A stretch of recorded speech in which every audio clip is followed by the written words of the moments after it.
நம்மளை சுற்றி உள்ள நிறைய பேருக்கு ரொம்ப பெரிய சவாலாகவும் கனவாகவும் இருக்கிறது தங்கம் வாங்குறது. ஏன்னா தங்கத்தோட விலை எப்பவுமே ரொம்ப அதிகமாக இருக்கும். அதே மாதிரி தங்கத்தோட விலை தொடர்ந்து கூடிக்கிட்டே தான் இருக்கும். ஏன் இப்படி ஆகுது அப்படின்னு கேட்டோம்னா, அதுக்கு ஒரு சிலர் சொல்லக்கூடிய பதில் தங்கம் பூமியிலே கம்மியாக தான் இருக்குது, அதனால தான் இவ்வளோ அதிகமான விலை விற்கிது அப்படின்னு சொல்கிறாங்க. அப்படியே வேற சிலர் என்ன சொல்கிறாங்க அப்படின்னு கேட்டோம்னா, தங்கம் பூமியோட மேற்பரப்பில் இது வரைக்கும் வெட்டி எடுத்திருக்கோம்ல, அப்படி வெட்டி எடுத்த தங்கத்தோட பூமியோட அடி ஆழத்தில் இருக்கக்கூடிய தங்கம் ரொம்ப அதிகம். எந்த அளவுக்கு அதிகம்னா, அவ்வளோ தங்கத்தையும் தோண்டி எடுத்து பூமியோட மேற்பரப்பில் கொட்டி வச்சோம்னா கிட்டத்தட்ட 1.5 அடி உயரத்துக்கு அவ்வளோ தங்கத்தையும் கொட்டி வைக்க முடியும். அவ்வளோ தங்கம் இருக்கு பூமிக்கு கீழே அப்படின்னு சொல்றாங்க. இப்போ ஒரு சிலர் இப்படி சொல்றாங்க, ஒரு சிலர் இப்படி சொல்றாங்க. ஏன் இப்போ தங்கமே பூமியில் ஒரு சில இடங்கள்ல ரொம்ப அதிகமாக கிடைக்குது, சில இடங்கள்ல கிடைக்கிறதே இல்லை, சில இடங்கள்ல ரொம்ப ரொம்ப கம்மியாக கிடைக்குது. இந்த வேரியேஷன்ஸ் எதனால இருக்கு? இப்போ நம்ம தமிழ்நாட்டை சேர்ந்த முன்னாடி காலத்துலலாம் சித்தர்கள் தொடங்கி புவியீர்ப்பு கோட்பாட்டை நிறுவன ஐசக் நியூட்டன் வரைக்குமே தங்கத்தை செயற்கையாக உருவாக்க முடியுமா முடியாதா அப்படிங்கிறதுக்கான ஆராய்ச்சியில் நிறைய ஈடுபட்டிருக்காங்க. அதில் ஒருத்தர் செயற்கையாக தங்கத்தை உருவாக்கியும் காட்டியிருக்காரு. அந்த செயற்கை தங்கத்துக்கு என்ன ஆச்சு?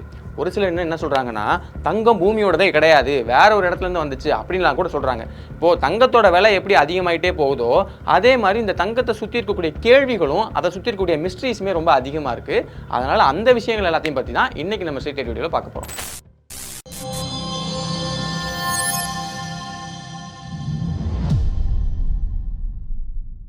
இதுக்கு முதல்ல தங்கத்தை பற்றின சில பேசிக்கான விஷயங்களை நாம தெரிஞ்சுக்கலாம். இப்போ ஒரு 4 பவுன் 5 பவுன் இருக்கக்கூடிய தங்க செயின் நம்ம கையில் எடுத்து பார்த்தோம்னா அது லைட்டாக கனமாக இருக்கிற மாதிரி இருக்கும். என்ன கனம் ஏன் அப்படின்னா, தங்கத்தை பொதுவாகவே ஹெவி மெட்டல், அதாவது கன உலோகம் அப்படின்னு சொல்லுவாங்க. இந்த கன உலோகங்கிறது என்னன்னா, 1 சென்டிமீட்டர் கியூப், அதாவது 1 சென்டிமீட்டர் நீளம், 1 சென்டிமீட்டர் அகலம், 1 சென்டிமீட்டர் உயரம். இது சின்ன ஸ்பேஸ் தான் இல்லையா? இந்த சின்ன ஸ்பேஸ்க்குள்ள ஒரு மெட்டீரியலை போட்டு வச்சோம் அப்படின்னா அதோட எடை 5 கிராமுக்கு அதிகமாக இருந்துச்சு அப்படின்னா அது எல்லாத்தையும் கன உலோகம் அப்படின்னு சொல்லுவாங்க. அந்த வகையில் அந்த குட்டி ஸ்பேஸ்ல நாம தங்கத்தை போட்டு வச்சு கொட்டி வச்சோம் அப்படின்னா அந்த ஸ்பேஸ்ல இருக்கக்கூடிய தங்கத்தோட எடையே 19.3 கிராம் அளவுக்கு இருக்கும். அவ்வளவு அடர்த்தியான ஒரு மெட்டீரியல் தான் இந்த தங்கம். இதுல இன்னொரு விஷயம் நம்ம என்ன தெரிஞ்சுக்கணும்னா, நம்ம ஸ்கூல்ல எல்லாமே பீரியாடிக் டேபிள் அப்படின்னு ஒன்று படிச்சிருப்போம். இதுல இதுவரைக்கும் கண்டுபிடிக்கப்பட்ட எலமெண்ட்ஸ் எல்லாத்தையுமே ஒரு டேபிளா வந்து அட்டவணைப்படுத்தி வச்சிருப்பாங்க. இதுல தங்கம் எந்த இடத்துல இருக்கு அப்படின்னு பார்த்தோம்னா, வணக்கம்லாம் மாப்ள, 79வது இடத்துல இருக்கும். ஏன் அப்படின்னா, பொதுவாகவே ஒரு அணு எடுத்துக்கிட்டோம், அதாவது ஒரு ஆட்டம் எடுத்துக்கிட்டோம்னா அதுல அதோட நியூக்ளியஸ்ல வந்து புரோட்டானும் நியூட்ரானும் இருக்கும். அதை சுற்றி எலக்ட்ரான் சுற்றி வரும் இல்லையா? அந்த ஆட்டம்ல எத்தனை புரோட்டான் இருக்கு அப்படிங்கறத பொறுத்து அந்த டேபிள்ல அந்த எலிமெண்ட்டை ஃபிட் பண்ணுவாங்க. உதாரணத்துக்கு இப்ப தங்கத்தை எடுத்துக்கிட்டோம்னா அதுல 79 புரோட்டான் இருக்கும், சில்வர் எடுத்துக்கிட்டோம்னா 47 புரோட்டான் இருக்கும், அயன் எடுத்துக்கிட்டோம்னா 26 புரோட்டான் இருக்கும். அதனால அயன் 26வது இடத்துலயும் சில்வர் 47வது இடத்துலயும் தங்கம் 79வது இடத்துலயும் இருக்கும். இதை ஞாபகம் வச்சுக்கோங்க, பின்னாடி ஒரு இடத்துல இது தேவைப்படும். சரி, இப்போ மெயின் விஷயத்துக்கு வருவோம். அண்டார்டிகா கண்டத்தை தவிர பூமியோட மற்ற எல்லா கண்டங்கள்லயுமே இது வரைக்கும் தங்கத்தை வெட்டி எடுத்திருக்காங்க. அப்படி வெட்டி எடுத்ததுல பூமியோட மேற்பரப்பு, அதாவது கிரஸ்ட்ல நாம இது வரைக்கும் வெட்டி எடுத்திருக்க தங்கத்தை விட அதோட கோர்ல, அதாவது மையப்பகுதியில் ரொம்ப அதிகமான தங்கம் இருக்கு. எந்த அளவுக்குன்னா கிட்டத்தட்ட 1.6 குவாட்ரிலியன் அளவுக்கான தங்கம் அங்க இருக்கு. அவ்வளோ தங்கத்தையும் நம்ம தோண்டி எடுத்து அதை பூமியோட மேற்பரப்புல கொட்டி வச்சோம்னா நான் முன்னாடியே சொன்ன மாதிரி 1.5 அடி உயரத்துக்கு தங்கத்தால கொட்டி வைக்க முடியும் அப்படின்னு சொல்றாங்க. இந்த மையத்துல தங்கம் மட்டும் இல்லாம இரும்பு, நிக்கல் மாதிரியான மற்ற ஹெவி மெட்டல்ஸுமே பூமியோட தொடக்க காலத்திலேயே அது ரொம்ப ஹெவியான மெட்டலா இருக்கு அப்படிங்கிறதுனால மையத்துல போய் சேர்ந்திருக்கு. இப்போ இந்த மையத்தை பொறுத்தவரை அது நம்ம மேற்பரப்புல இருந்து கிட்டத்தட்ட 2900 இருந்து 6300 கிலோமீட்டர் ஆழத்துல இருக்கு. அங்க வெப்பநிலை எடுத்துட்டோம்னா 4500 டிகிரி செல்சியஸ்ல இருந்து 5500 டிகிரி செல்சியஸ் வரைக்குமே கூட இருக்கும் அப்படின்னு சொல்றாங்க. இந்த வெப்பநிலைங்கிறது சூரியனோட மேற்பரப்புல நிலவக்கூடிய வெப்பநிலை. அப்ப அவ்வளவு டஃப்பான ஒரு இடத்துல தான் இந்த தங்கம் வந்து தொடர்ந்து இருந்துகிட்டே இருக்கு. அப்படி இருக்கக்கூடிய தங்கம் எல்லாமே எரிமலை வெடிப்பு, கீழே இருக்கக்கூடிய தண்ணி அப்படியே மேல வர்றது, மற்ற சுழற்சி காரணமா கொஞ்சம் கொஞ்சமா பிசுறு அப்பப்ப மேல வந்து சேரும். அப்படி மேல வந்து சேர்ந்த தங்கத்தை தான் இப்போ வரைக்கும் நாம வெட்டி எடுத்துக்கிட்டு இருக்கோம். அப்படி மேல வந்த தங்கத்தையுமே நம்ம பெரும்பாலும் வெட்டி எடுத்துட்டோம், ரொம்ப கம்மியான தங்கம் தான் மிச்சம் இருக்கு. இப்போ கோர்ல இருக்கக்கூடிய தங்கத்தை நம்மளால எடுக்க முடியுமா அப்படின்னு கேட்டீங்கன்னா, மனுஷனால இது வரைக்கும் தோண்டப்பட்டதே 12 கிலோமீட்டர் ஆழத்துக்கு தான் நம்ம பூமிக்குள்ள தோண்டி இருக்கோம். இது 1000 கிலோமீட்டர் ஆழத்துல இருக்கு அப்படிங்கிற பட்சத்துல அதை நம்மளால ரொம்ப எளிதா தோண்டி எடுக்க முடியாது. இயற்கையான முறையில் அது மேல வந்தாதான் சரி. இன்னொரு பக்கம் மேற்பரப்புல இருக்கக்கூடிய தங்கத்தையே நம்ம தோண்டி எடுக்கிறது ரொம்ப ரொம்ப கஷ்டமான காரியமா இருக்கு அப்படிங்கிறதுனாலையும் சில பல பொருளாதார காரணங்களாலையுமே தங்கத்தோட விலை தொடர்ந்து கூடிக்கிட்டே போகுது. இப்படிப்பட்ட இந்த தங்கம் பூமிக்கு வெளியில இருந்தா வந்துச்சு அப்படின்னும் செயற்கையா உருவாக்க முடியும் அப்படின்னு சொல்றாங்கல்ல, இது என்ன கதை அப்படிங்கிறத நம்ம அடுத்து பார்ப்போம். தங்கம், பிளாட்டினம் இந்த மாதிரியான அரிதான மெட்டல்ஸ் எல்லாமே பூமியில மட்டும் இல்ல, ஒட்டுமொத்த பிரபஞ்சத்திலேயே எப்படி உருவாச்சு அப்படின்னு தேடி போனோம்னா அதுக்கு கிலோனோவா எக்ஸ்ப்ளோஷன்ஸ் அப்படிங்கிறவன தான் கை காட்டுறாங்க. இந்த கிலோனோவா எக்ஸ்ப்ளோஷன்ஸ் அப்படிங்கிறது என்னன்னா, 2 நியூட்ரான் ஸ்டார்ஸ் ஒன்னோட ஒன்னு மோதிக்கக்கூடிய அந்த நிகழ்வை தான் கிலோனோவா எக்ஸ்ப்ளோஷன்ஸ் அப்படின்னு சொல்றாங்க. நியூட்ரான் ஸ்டார்னா என்ன அப்படிங்கிறத பத்தி நம்ம ஏற்கனவே ரொம்ப டீடைல்டான ஒரு வீடியோ பண்ணிருக்கோம். இருந்தாலும் இந்த வீடியோக்காக நம்ம அதை பத்தி தெரிஞ்சுக்கணும் இல்லையா? அதனால கொஞ்சம் ஷார்ட்டா அதை பத்தி பார்ப்போம். இப்போ நம்ம சூரியன்கிறது என்ன? ஒரு நட்சத்திரம் தானே. இந்த மாதிரி நட்சத்திரம் நட்சத்திரம் பிரபஞ்சம் முழுக்கவே நிறைய இருக்கு.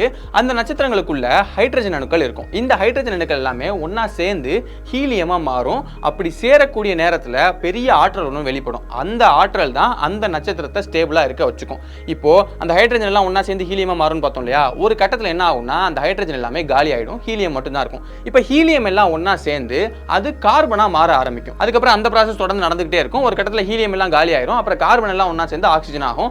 அதுக்கப்புறம் பாஸ்பரஸ், சல்ஃபர், குளோரின் அப்படின்னு சொல்லிட்டு ஒவ்வொரு எலமெண்டா மாறிக்கிட்டே இருக்கும். இது எந்த அளவுக்கு போய்கிட்டே இருக்கும் அப்படின்னா கடைசியா கால்சியம் எல்லாம் ஒன்னா சேர்ந்து இரும்பா மாறுற வரைக்கும் இந்த ப்ராசஸ் தொடர்ந்து நடந்துகிட்டே இருக்கும். அப்படி நடக்கிற வரைக்கும் அந்த நட்சத்திரத்துக்கு தேவையான ஆற்றல் தொடர்ந்து கிடைச்சிக்கிட்டே இருக்கிறதுனால அந்த நட்சத்திரம் ஸ்டேபிளா இருந்துகிட்டே இருக்கும். ஆனா எப்போ உள்ள இருக்கக்கூடிய கால்சியம் எல்லாமே இரும்பா மாறுதோ அங்கதான் பிரச்சனை ஆரம்பிக்குது. என்னன்னா மற்ற எலமெண்ட்ஸ் எல்லாம் ஒன்னா சேர்ந்து புதுசா ஒரு எலமெண்ட்டை உருவாக்குற மாதிரி இரும்பால உருவாக்க முடியாது. ஏன் அப்படின்னா இரும்பு ரொம்ப உறுதியான ஒரு எலமெண்ட்ங்கிறதுனால அதை ஒன்னா சேர்க்கறதுக்கு தேவையான ஆற்றல் அந்த நட்சத்திரத்துக்குள்ள இருக்காது. அதனால இதுவரைக்கும் ஸ்டேபிளா இருந்த அந்த நட்சத்திரம் அதோட ஈர்ப்பு விசையை இழந்து அது குழைய ஆரம்பிக்கும், அதாவது வெடிச்சு சிதற ஆரம்பிக்கும்.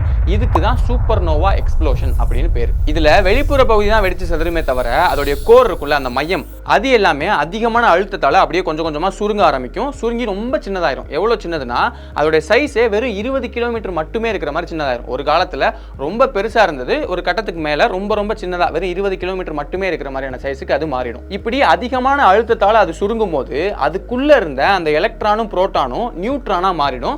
அப்போ உள்ள எல்லாமே நியூட்ரான் தானே அதிகமா இருக்கும். அதனாலதான் இதை நியூட்ரான் ஸ்டார் அப்படின்னு சொல்லுவாங்க. இப்போ எல்லா நட்சத்திரமே இந்த மாதிரி மாறிடுமா அப்படின்னு கேட்டீங்கன்னா அதுக்கு ஒரு கணக்கு இருக்கு. இப்போ நம்ம சூரியனுமே ஒரு நட்சத்திரம் தானே, இப்போ சூரியனுமே நியூட்ரான் ஸ்டாரா மாறிடுமா ஒரு கட்டத்துக்கு மேல அப்படின்னு கேட்டீங்கன்னா அதுக்கான பதில் இருக்கு. அந்த பத்தி நம்ம ஏற்கனவே ஒரு வீடியோல பண்ணிருக்கோம். அந்த வீடியோ வந்து நான் மேல கார்ட்ல தரேன், அதை நீங்க கிளிக் பண்ணி பார்க்கலாம். இப்போ நம்ம அதை பத்தி பார்க்க தேவை, ஏன்னா குழப்பம், அதனால அதை நம்ம ஸ்கிப் பண்ணிடலாம். இப்போ நியூட்ரான் ஸ்டார் உருவாகுது இல்லையா, அந்த நியூட்ரான் ஸ்டார்ஸ்ல ஏதாவது 2 நியூட்ரான் ஸ்டார்ஸ் ஒன்னோட ஒன்று மோதிச்சு அப்படின்னா அதை தான் கிலோனோவா எக்ஸ்ப்ளோஷன் அப்படின்னு சொல்றாங்க. இந்த கிலோனோவா எக்ஸ்ப்ளோஷன்ல தான் தங்கம் உருவாகுது. என்ன கதைனா ஃபர்ஸ்ட் ஒன்று ஞாபகம் வச்சுக்க சொன்னேன்ல, அதாவது வந்து ஒரு பீரியாடிக் டேபிள் இருக்கும். அதுல வந்து ஒவ்வொரு எலமெண்ட்லயுமே எவ்வளவு புரோட்டான் இருக்குங்கிறத பொறுத்து அதை அட்டவணைப்படுத்திருப்பாங்கன்னு. அதுல உதாரணத்துக்கு தங்கம்னா 79 புரோட்டான் இருக்கும், சில்வர்னா 47 புரோட்டான் இருக்கும், இரும்புனா 26 புரோட்டான் இருக்கும்னு சொன்னோம் இல்லையா. இப்போ அதை அப்படியே எடுத்துப்போம். இதுல சில்வர்ல 47 புரோட்டான் இருக்குல்ல, இதுல எக்ஸ்ட்ராவா ஒரு 32 புரோட்டானை கொண்டு வந்து நான் சேர்த்துட்டேன் அப்படின்னா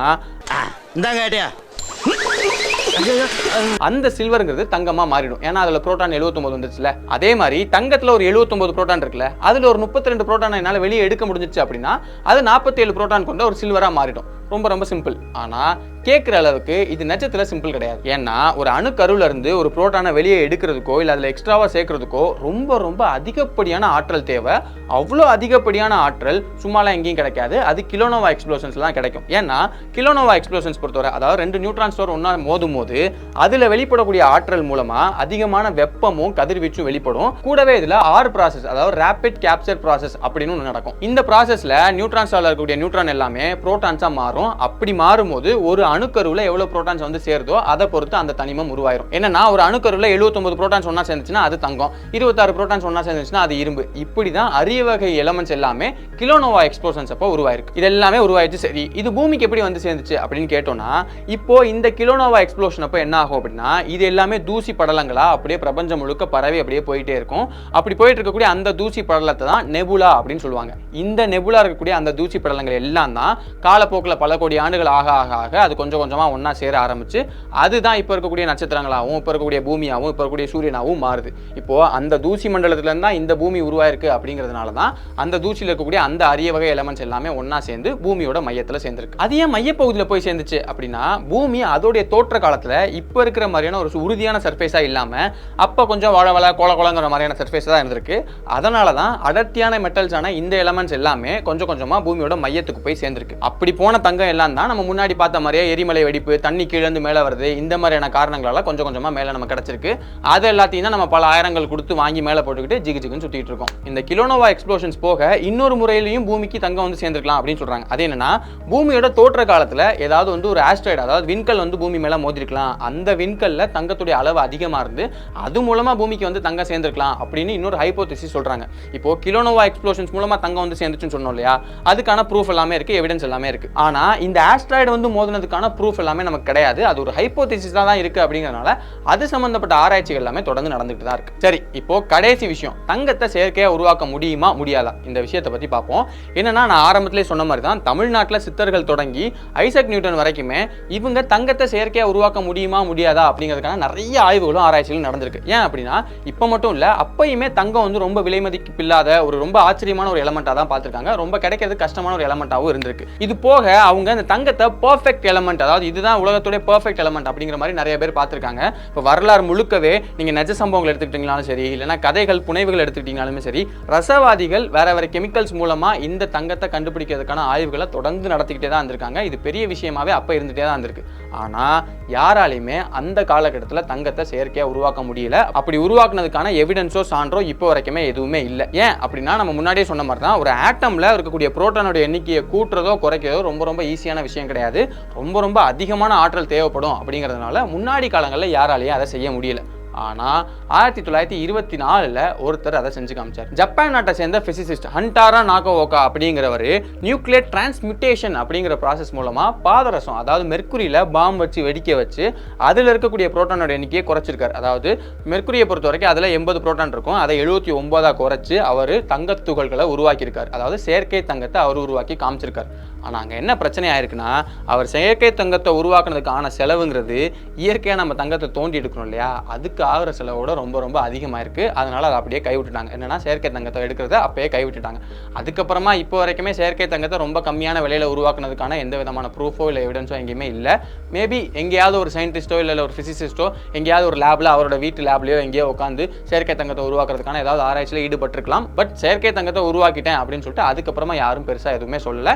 இந்த அளவுக்கு தான் இது இருக்கு. இப்போ இந்த வீடியோ பேசிட்டு இருக்கும்போது நம்ம இடையில ஒரு விஷயம் பார்த்தோம். என்னன்னா, நியூட்ரான் ஸ்டார் அப்படின்னு பார்த்தோம். அப்போ நியூட்ரான் ஸ்டார் எப்படி உருவாகுறதுன்னு பற்றி நம்ம ஷார்ட்டாக பார்த்தோம். ஆனால் ரொம்ப ரொம்ப ஷார்ட்டாக சொல்லியிருந்தேன். அதில் டீட்டெயிலாக நிறைய விஷயங்கள் நடக்கும். இப்போ டீட்டெயிலாக நடக்கிறது போக அதில் முக்கியமான ஒரு கேள்வி ஒன்று வருது. என்னன்னா, நம்ம சூரியன் ஒரு நட்சத்திரம் தானே, இப்போ சூரியன் ஒரு நியூட்ரான் ஸ்டாராக மாறிடுச்சு அப்படின்னா பூமி காலி. ஏன்னா அவ்வளோ பெரிய சூரியன் 20 கிலோமீட்டர் கூடிய சின்னதாக ஆயிடுச்சு அப்படின்னா நம்ம பூமிலாம் இருக்காது, நம்ம எல்லாமே செத்து போயிடணும். அப்போ நம்ம சூரியனும் அந்த மாதிரி ஒரு நியூட்ரான் ஸ்டாராக மாறுமா, எந்தெந்த நட்சத்திரங்கள்லாம் நியூட்ரான் ஸ்டாராக மாறும் அப்படிங்கிறத பற்றி நம்ம ரொம்ப டீட்டெயிலான ஒரு வீடியோ பண்ணியிருக்கோம்.